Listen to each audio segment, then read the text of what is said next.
Welcome back. आज के video में हम बात करेंगे मिनिमम अमाउंट ड्यू के बारे में। क्रेडिट कार्ड पर आपको मिनिमम अमाउंट ड्यू का एक कॉलम मिलता है, उसके बारे में हम जानेंगे कि मिनिमम अमाउंट ड्यू होता क्या है, कैसे कैलकुलेट किया जाता है, क्या इसके फायदे हैं, क्या नुकसान है, वो सारी बातें इस वीडियो में फुल डिटेल के साथ जानेंगे। तो बने रहिए मेरे साथ अंत तक। मैं हूं धीरज, आप देख रहे हैं टेक धीरज। जब आपके क्रेडिट कार्ड का बिल जनरेट होता है तो उस पर आपको दो अमाउंट दिए जाते हैं।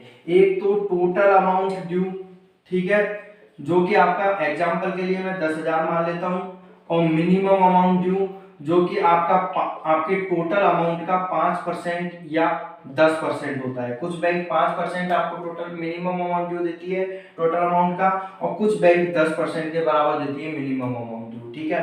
तो जैसे कि अगर आपका टोटल अमाउंट ड्यू 10,000 रुपए है तो आपका मिनिमम अमाउंट ड्यू 5% के हिसाब से लेंगे तो 500 रुपए, और 10% के हिसाब से लेंगे तो आप 1,000 रुपए आपका मिनिमम अमाउंट ड्यू होगा, ठीक है। तो इसकी नॉर्मल कैलकुलेशन यही है। अगर आपके क्रेडिट कार्ड पर किसी भी तरीके की अगर ईएमआई चल रही है, जैसे कि आपके क्रेडिट कार्ड पर 5,000 रुपए की ईएमआई चल रही है, इसके अलावा 5,000 रुपए उसमें आपने अलग से स्पेंड कर दिए, तो आपका टोटल अमाउंट ड्यू तो हो गया 10,000 रुपए, ठीक है। इस केस में आपकी जो मिनिमम अमाउंट ड्यू की कैलकुलेशन है वो अलग होगी। तो जो आपका ईएमआई अमाउंट है वो तो पूरा का पूरा ऐड कर दिया जाएगा आपका मिनिमम अमाउंट ड्यू में, और इसके अलावा जो आपने स्पेंडिंग की है 5,000, उसका 5% अगर लगाएंगे तो आपके 250 रुपए होंगे, वो भी इसमें ऐड कर दिए जाएंगे। तो आपका इस बार जो बनेगा मिनिमम अमाउंट ड्यू 5,250 रुपए बनेगा। ईएमआई के साथ आपको ये बनेगा, और नॉन ईएमआई के साथ आपको इस तरीके से 5% या 10% आपका मिनिमम अमाउंट ड्यू बनेगा। अगर आप क्रेडिट कार्ड के मिनिमम अमाउंट ड्यू का पेमेंट करते हैं तो आपको कितना इंटरेस्ट पे करना पड़ता है, सिविल स्कोर पर क्या इफेक्ट दिखता है, एग्जांपल से समझते हैं। जैसे कि 10,000 रुपए आपका टोटल अमाउंट ड्यू है, इसका मिनिमम अमाउंट ड्यू 500 रुपए बना, ठीक है। ड्यू डेट से पहले आपने 500 रुपए मिनिमम अमाउंट ड्यू का पेमेंट कर दिया, आपका रिमेनिंग अमाउंट बचा 9,500, ठीक है। आपका जो इंटरेस्ट लगेगा वो पूरे 10,000 पे लगेगा, ना कि 9,500 पर, अगर आप मिनिमम अमाउंट ड्यू पे करेंगे तो, ठीक है। जो आपको 45 दिन का फ्री पीरियड मिला था उस पर भी आपको इंटरेस्ट पे करना पड़ेगा, और जो आगे वाले दिन है उन पर भी आपको इंटरेस्ट पे करना पड़ेगा, और वो पूरे अमाउंट पर पे करना पड़ेगा, बाकी ना कि बचे हुए अमाउंट पर, ठीक है। तो ये ध्यान रखना। तो इस पर आपको बहुत ज्यादा चार्ज पे करने पड़ जाते हैं, मतलब 3.5% से ऊपर ही आपको इस पर चार्ज पे करने पड़ जाते हैं अगर आप मिनिमम अमाउंट ड्यू का पेमेंट करते हैं। तो मतलब कहने का ये है कि हमेशा आपको टोटल अमाउंट ड्यू का पेमेंट करना चाहिए। अगर आप टोटल अमाउंट ड्यू का पेमेंट करेंगे तो आपको 45 दिन का फ्री पीरियड भी मिल जाएगा। अगर आप मिनिमम अमाउंट ड्यू पे करेंगे तो आपको 45 दिन का फ्री पीरियड तो मिलेगा ही नहीं, इसके अलावा पूरे अमाउंट पर आपको चार्ज भी पे करना पड़ेगा।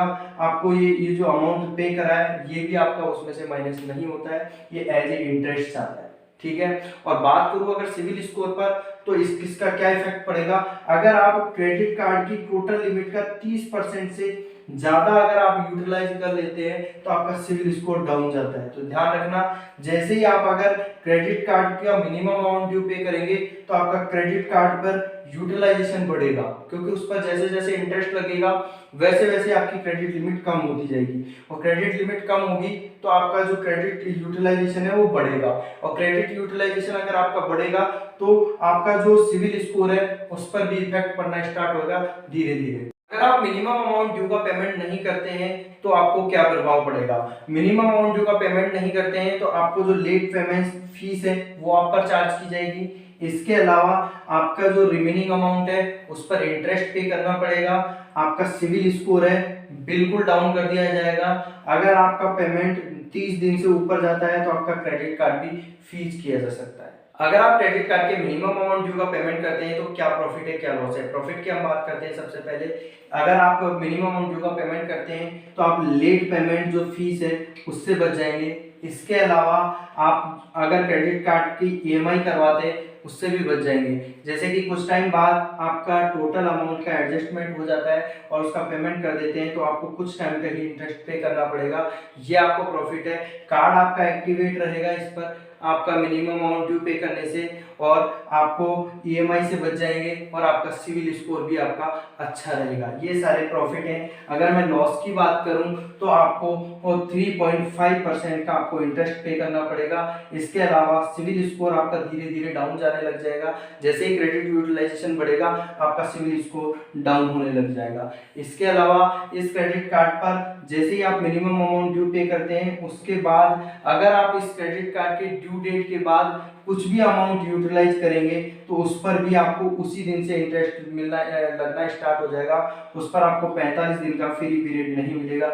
ये सारे इस पर लॉस है। मेरी दी हुई इन्फॉर्मेशन आपको कैसी लगी कमेंट बॉक्स में अपनी राय ज़रूर देना, और मेहनत अगर पसंद आई है तो मेरे चैनल को लाइक सब्सक्राइब कमेंट करना ना भूलें। आप मिलते हैं नई वीडियो में नई इन्फॉर्मेशन के साथ, तब तक के लिए धन्यवाद। आप इन वीडियो को भी देख सकते हैं।